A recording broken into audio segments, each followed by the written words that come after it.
Quand on me demande de quoi parle mon album qui s'appelle Red and Black Light, je dis que c'est un hommage aux femmes de l'ombre. Voilà, j'ai fait récemment 2 albums.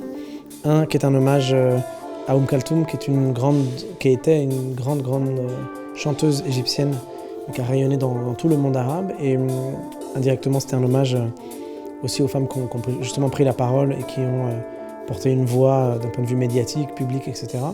Red and Black Light, c'est un hommage à toutes les autres femmes justement qui œuvrent aussi de la même façon, mais dans l'ombre. Et en l'occurrence, en particulier, là, pour moi en tout cas, il s'agit des femmes de ma famille.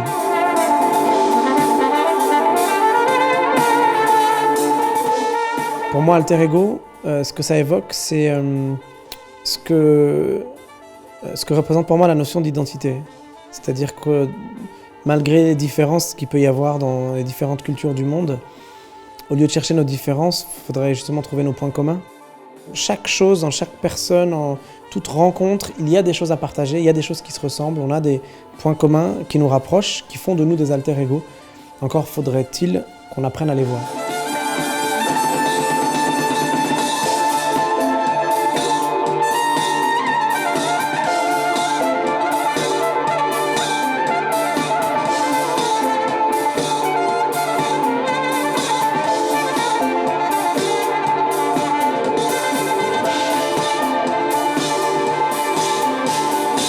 Cette rencontre musicale, elle existe à travers les différentes influences qui sont là, qui existent.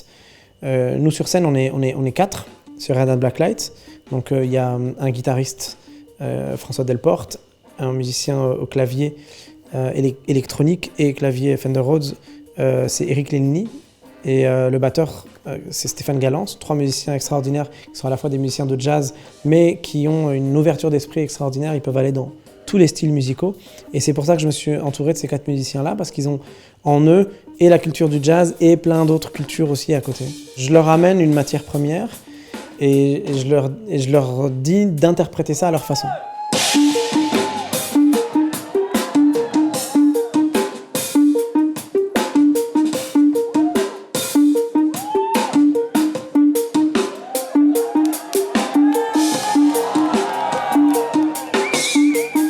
J'ai tendance, parce que j'aime beaucoup de choses musicalement, à en permanence être en train d'essayer de faire en sorte que cette musique qui me ressemble intègre toutes les choses que j'aime.